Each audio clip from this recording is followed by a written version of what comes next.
신생브리핑 경력변화 전문가 신현종입니다. 2024년 취업 트렌드와 관련된 강의를 하고 최근에는 또 2025년 트렌드를 좀 알려달라는 강의들이 꽤 있어요.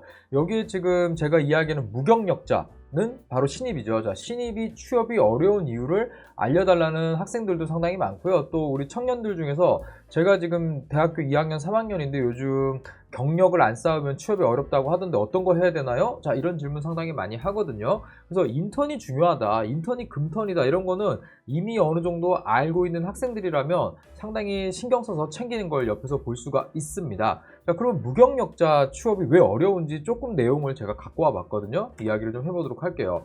자, 제가 강의 때 많이 보여주는 장표입니다. 중고 신입 저경력자가 한 파트가 있고요. 그 다음 파트로는 신입이 있는데, 기왕이면 기업들이 중고 신입이나 저경력자를 선호합니다. 자, 예전 같으면 회사를 짧게 관두었다. 자, 이게 주온 글씨가 딱 되거든요. 그래서 우리 회사 왔을 때도 쉽게 관두는 거 아니야? 라고 생각을 했었는데, 이게 좀 바뀌었죠. 지금은 신입을 뽑으면요, 거의 다 나간다고 생각을 해요. 그래서 오히려 회사를 다녔던 사람이 일을 줬을 때 그만두지 않을 확률이 더 높다.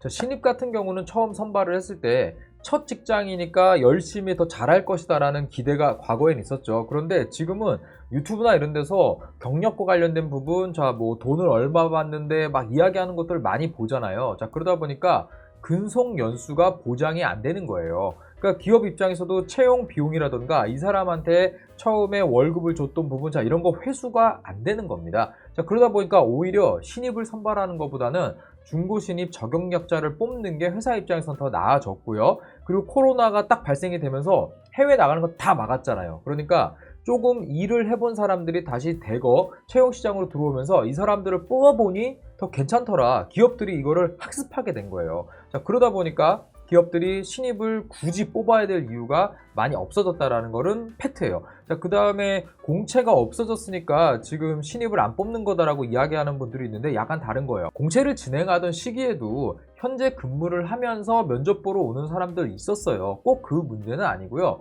수시 채용으로 되면서 지금은 당장 일을 할 사람, 그러니까 예전에는 신입사원을 선발을 해서 육성을 한다고 하죠. 우리가 어디 연수원 같은 데 가서 뭐 통나무도 들고 뜀박질도 하고 뭐 회사 노래도 배우면서 이렇게 신입사원을 육성하는 게 있었는데 지금 그런 거 안 해요. 왜 안 하죠? 그렇게 해도 퇴사를 하니까.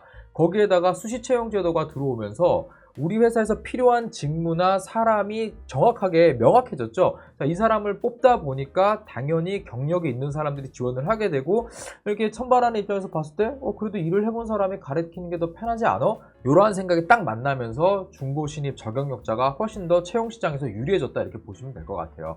지금 경력 없는 청년들은 그래서 일을 못 구하는 상황이 상당히 많고요. 저도 학생들 지도하면서 얘기를 하는데, 아니 지금 비교과 활동한 게 이렇게 없냐라고 제가 물어보고 이야기하는 사례가 올해 정말 많거든요. 대학 생활을 시작을 하면서 코로나 단절 세대로서 학창 생활을 하고 취업 시장으로 나오는 나이가 된 사람들을 이제 저도 만나게 되는 거죠. 자, 이러다 보니까 경력을 못 쌓은 상태에서 취업을 하게 되는 나이가 됐고요. 그리고 우리가 보통은 이제 디센트 잡, 양질의 노동시장이라고 하는 게 이제 1차 노동시장. 자, 이쪽에는요, 저경력자들한테 이제 다 밀리는 거죠. 근데 또 요즘 어떻습니까? 유튜브라던가 주변에서 이렇게 보면은요, 야, 대기업 아니면 쳐다도 보지 마, 이런 얘기 정말 많이 하거든요. 제가 현장에서 학생들 코칭하고 컨설팅 하면서 기본적으로 대기업을 바로 간 건 아니지만 본인이 경력 경로 개발을 잘 해가지고요, 4년, 5년, 제가 길게는 8년까지도 봤습니다. 본인의 일자리를 찾아가는 사례를 상당히 많이 봤거든요. 저 같은 경우는요. 물론 개인이 노력을 해야 되는 거지만. 자, 그런데 아예 처음부터 나는 첫 단추 제대로 끼지 않으면 안 가겠다. 자, 이런 게 또 물리다 보니까 당연히 취업하려는 사람이나 뽑는 사람이나 다른 생각을 하게 되는 거죠. 자, 그래서 2023년 고용보험의 데이터베이스를 좀 분석을 해보면요, 15세에서 34세 청년, 자, 취업처의 99.3%가 근로자 1000명 이하 기업, 그러니까 대기업은 아니다라는 얘기죠. 그러니까 무경력으로는 신입으로는 대기업에 바로 가지 못한다는 거는 약간 뭐 숫자로도 볼 수가 있다, 이렇게 보시면 될 것 같아요. 자, 그리고 대기업도 사람을 선발했을 때 정말 말도 안 되는 이유로 퇴사를 많이 하거든요. 그래서 퇴사를 그냥 하지 않아요. 보통 퇴사한다고 하면은요, 이 퇴직 관련된 담당을 하는 인사 쪽의 부서 사람이 왜 퇴직을 하려고 하고 막 이런 거 다 물어보고 이제 어떤 절차를 거쳐서 퇴사를 시키거든요. 워낙 다양한 이유로 그냥 관두는 사람들이 많다 보니까 이제는 육성 과정이라는 거를 아예 안 해버리거든요. 그러다 보니까 대기업이 그래도 일을 해본 사람을 조금 더 선발하는 것들을 지난 몇 년간 진행을 했죠. 자, 그러면 또 여기서 눈치 빠른 중견 중소기업들은요, 이상하게 이 정도 스펙인데, 이 정도 경험이 있고 이 정도 대학을 졸업했는데 왜 우리 회사 지원하지? 자, 이렇게 보는 인사 담당자들도 상당히 많아요. 제가 이 인사 담당자 실무 교육을 가면 그런 얘기를 많이 하거든요. 자, 안 거예요. 이제 우리 회사에서 경력 쌓아가지고 경력으로 대기업을 가려고 이제 들어왔구나. 제가 예전에 지도했던 학생 같은 경우도요, 회사에 들어가면서 처음에 들어와가지고 신입사원을 좀 환영해주는 자리에서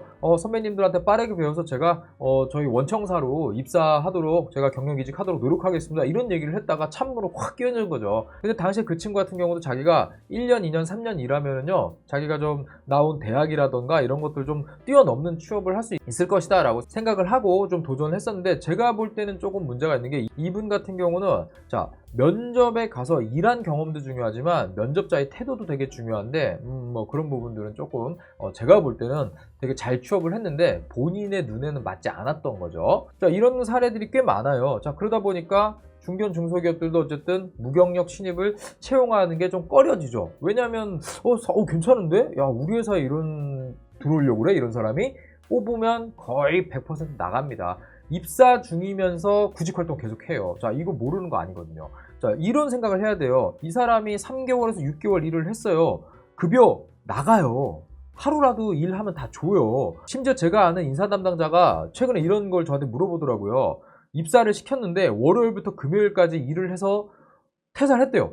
그래서 일주일치 급여를 보내줬대요. 그랬더니 노동위원회 신고가 들어온 거예요. 신고 내용을 보니까 5일 일했으니까 주휴수당 달라고. 와, 인사 담당자가 화가 나갖고 저한테 물어보더라고요. 자, 이런 상황인데 기업 입장에서 우리 회사에 이득을 준 것도 아닌 사람한테 돈이 나가야 되는데 이게 좋겠습니까? 자, 당연히 채용 적응 비용이 회수가 안 되니까 안 뽑는 거예요, 쉽게 얘기하면. 자, 대기업이 수시 채용, 상시 채용으로 체계를 바꿨잖아요. 제가 올해 현대자동차에 경력직으로 이직하려는 사람들 면접과 관련된 코칭 상당히 많이 진행을 했거든요. 예전 같으면 현대자동차에서 경력직을 뽑아?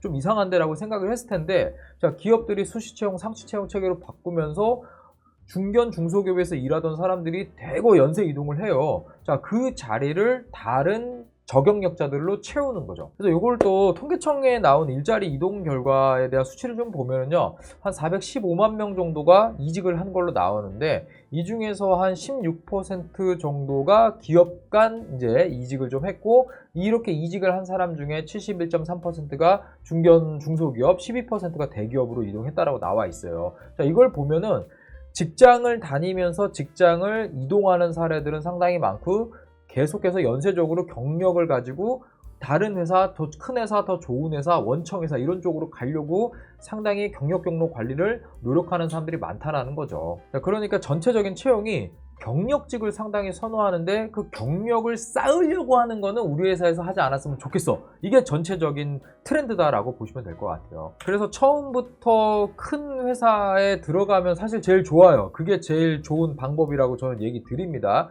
자, 그런데 first stage, second stage 경력 경로라고 하는데, 처음에 좋은 데를 못 갔다 치면요, 거기를 목표로 하고 일단은 그와 비슷한 산업군과 직무에 들어가서 직무 전문성과 경력을 쌓아서 이직을 하는, 자, 이런 경력 경로를 가지고 가는 게 지금은 약간 고착화되는 추세예요. 자, 그러니까 서로 이제 눈치 게임이겠죠. 뽑는 입장에서는 이거 우리 회사 브릿지에서 점프하는 거 아니야?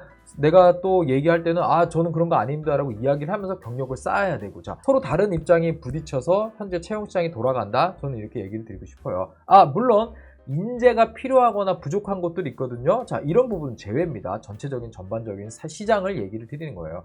그래서 2024년 신입이 왜 취업이 어렵습니까? 라고 좀 많이 물어봐요. 정말 중고 신입이 더 취업이 잘 된다고 하는데 저 경력 어떻게 쌓아야 되죠? 저 지금 아직 3학년인데 4학년까지 인턴 해야 되는데 어떤 것부터 시작해야 되죠? 자, 이런 질문 제가 정말 많이 받는데 요 내용을 통해서 현재 중고 신입 그리고 저경력자가 무경력 신입보다 왜 더 잘 취업이 되는지, 자, 이런 부분 한번 조금 더 이해해 주시면 좋겠습니다. 네, 제가 준비한 콘텐츠 여기까지고요. 더 좋은 콘텐츠로 여러분들 뵙도록 하겠습니다. 감사합니다. 경력변화 전문가 신현종이었습니다.